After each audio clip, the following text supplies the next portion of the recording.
ஏன்னா ராஷ்மிகா மந்தனே சொல்லிடும், நான் சினிமா விட்டு விலகுறேன், இப்படியாவது விஜய் தேவரகொண்டா தன்னுடைய கணவன் ஆக்கணுங்கிற முடிவுக்கு வந்துருச்சு. ஏன்னா வயசும் ஆகிடுச்சு. இல்லை, சமீபத்தில் தசரா அன்னைக்கு ஒரு படம் போட்டிருந்தாங்க, அது நிச்சயார்த்தம் மாதிரி இருக்குது. ஆனால் ரெண்டு தரப்புலையும் யாரும் மறுக்கவும் இல்லை, ஒத்துக்கவும் இல்லை. புஷ்பா 2 வந்த சமயத்தில் ஏகப்பட்ட இஷ்யூ வந்துச்சு.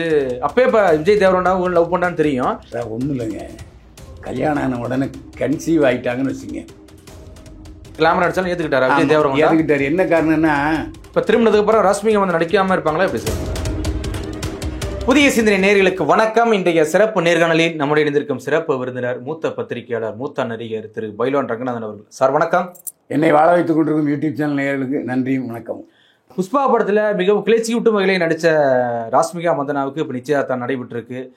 விஜய் தேவரகொண்டா நினைக்கிறேன். இதுக்கு முன்னாடியே ஒரு நிச்சயதார்த்தம் நடந்திருக்கு அப்படின்னு சொல்கிறாங்களா சார்? எப்படி சார் நீங்கள் பார்க்குறீங்க? ஆமாம், அவங்க நடித்த முதல் படம் வந்து கிக் பார்ட்டி. அந்த படத்தை வேறு யாரும் டைரக்ட் பண்ணலை, நம்ம ரிஷப் ஷெட்டி, காந்தாரா 1 and 2 அவர் தான் டைரக்டர், நடிகர். அந்த கிக் பார்ட்டி படத்தில் நடிச்ச பேர் ரஷித் ஷெட்டி. அந்த படத்தில் ஜோடியா ராஷ்மிகா மந்தனா அறிமுகம். ஓ, ஃபர்ஸ்ட் படம். ஆமாம், 4 கோடியில் தயாரித்தது 50 கோடி வசூல். அதனால் பெரிய பேர். ஸோ நிறைய படங்களில் புக் ஆகிட்டாங்க. 5 பேர் ஜோடியா. ஆமாம், இல்லை அந்த அந்த ஹீரோ வந்து வேற, இவங்க வேறு படங்களில் கமிட் ஆகிட்டாங்க. படித்து முன்னுக்கு வந்துருந்தாங்க. ஒரு வருஷத்தில் நிச்சயார்த்தம் பண்ணிட்டாங்க. அந்த ஹீரோவுக்கு, கிக் பார்ட்டி ஹீரோவுக்கு நிச்சயார்த்தம் நடந்துச்சு.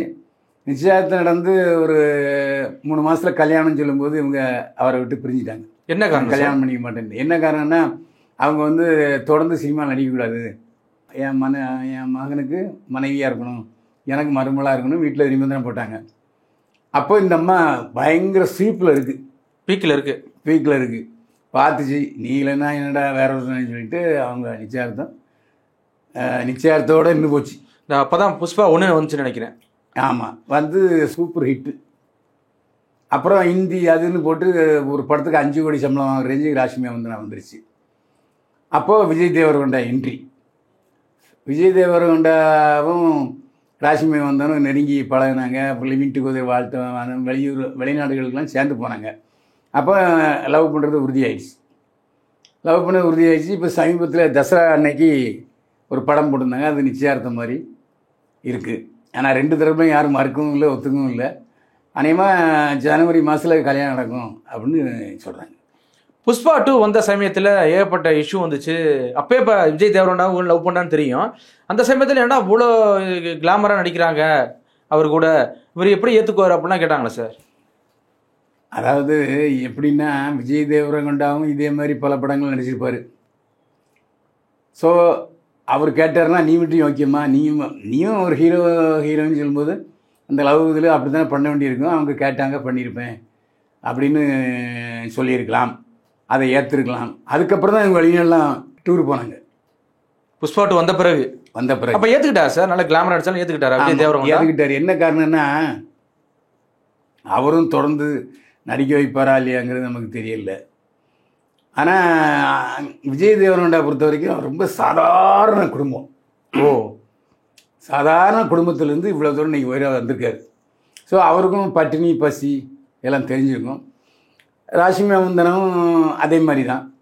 அதனால் இவங்க கல்யாணத்துக்கு அப்புறம் நடிக்கிறாங்களா இல்லையாங்கிறது தெரியல. ரெண்டாவது மனம் விட்டு பேசியிருப்பாங்க. இப்போ உதாரணம் எடுத்துக்கிட்டிங்கன்னா, கணவனும் நடிகர், மனைவியும் நடிகை, அப்படிப்பட்ட சூழ்நிலை ஒத்து போயிடும். திருமணத்துக்கு அப்புறம் நடிக்காமல் இருந்தாச்சுன்னா பிரச்சனைலாம் போகும். உதாரணம் பாக்யராஜ், பூர்ணிமா பாக்யராஜ் திருமணத்துக்கு அப்புறம் அவங்க நடிக்கலை. இப்போ திருமணத்துக்கு அப்புறம் ராஷ்மிகா வந்து நடிக்காமல் இருப்பாங்களா எப்படி சார்? நடிக்காமல் இருந்தால் நல்லது. ஏன்னா மேலும் சந்தேகத்துக்கு வர்றதுக்கு இடம் இல்லாமல் இருக்கும். மறுபடியும் இன்னொரு படத்தில் செக்ஷன் அடிக்க வேண்டியதுன்னா, என்னம்மா நீ இவ்வளோ பணம் வச்சுருக்குற, விஜய் தேவரகொண்டாவுக்கு இன்றைக்கி பணம், ஏகப்பட்ட பணம், சொத்துக்களும் இருக்குது. அப்படி இருக்கும்போது அப்படி தானே சமந்தா வந்துச்சு. அதான் கேட்கலான்னு நினச்சேன். சமந்தா நிலைமை ராஷ்மிகா மந்தனாவுக்கு வரக்கூடாதுன்னா அவங்க நடிக்கக்கூடாது. நடித்தா கொஞ்சம் கஷ்டமாக தான் இருக்கும். இன்னும் பணம் வேணுமா, இதுக்கப்புறமும் இப்படியா அப்படின்னு சொல்லுவாங்க. திருமணத்துக்கு முன் என்பது வேறு, திருமணத்துக்கு பிறகுங்கிறது மிஸ்ஸஸ் விஜய் தேவரகொண்டாவுடைய மனைவி. அப்போ அவங்களுக்கு பணங்கிறது தேவைப்படாது. விஜய் தேவரகொண்டா மட்டுமே நடிச்சிட்டு இருப்பார். அதனால் அது எல்லோரும் சொல்லத்தான் செய்வாங்க. அதனால் அதான் ஒன்றும் இல்லைங்க, கல்யாணம் ஆன உடனே கன்சீவ் ஆகிட்டாங்கன்னு வச்சுங்க, அதுக்கப்புறம் நடிக்கிறேன்னு வராது. கல்யாணம் ஆன பிறகு அந்த குழந்தை பிறகு தள்ளி போட்டு தான் பிரச்சனை.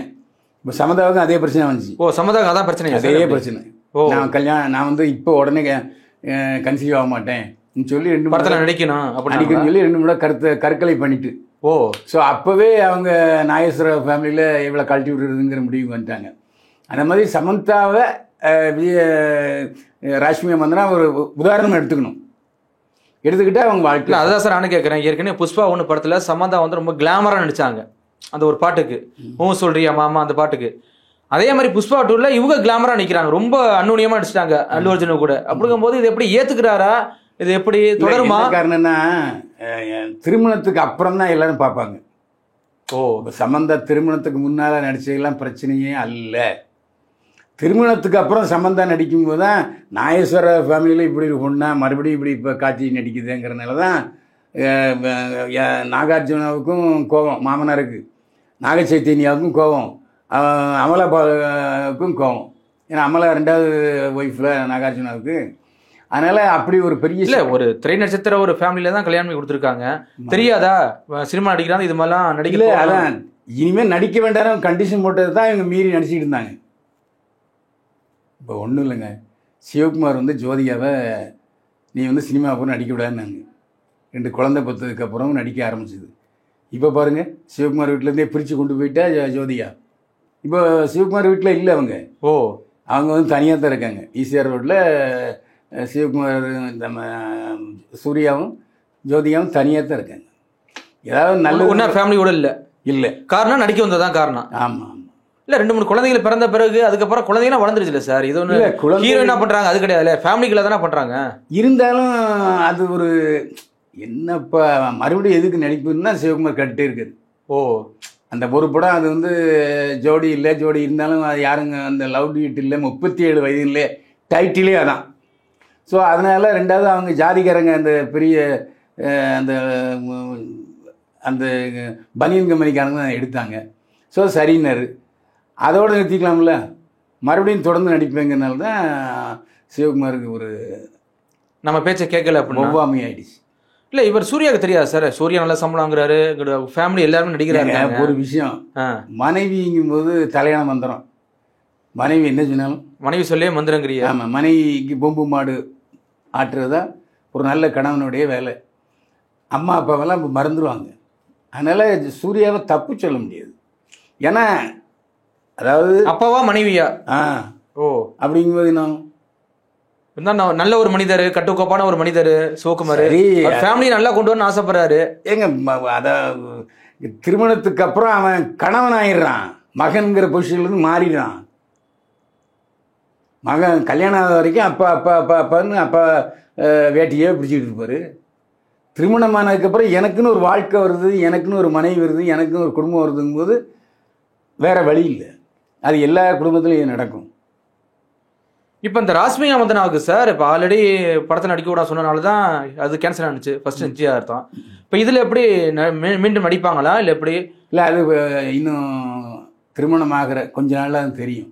ஏன்னா ராஷ்மிகா மந்தனே சொல்லிடும் நான் சினிமா விட்டு விலகுறேன் அப்படின்னு சொன்னால் பிரச்சனை இல்லாமல் போயிடும். நல்லா பீக்கில் போயிட்டு இருக்கு சார், இன்னைக்கு கோடியில் பொருளுது. ஆமாம், என்ன இப்படின்னு திருமணத்தை சொல்லப்போனால் புஷ்பாவில் ஷேரிங்லாம் வாங்கிச்சா அந்த படத்தோட வசூலில். ராஷ்மிகா மந்தனா தான் விஜய் தேவரகொண்டாவோடையே சுற்றிக்கிட்டு இருக்கு. திருமணத்தை அது விரும்பிடுச்சு.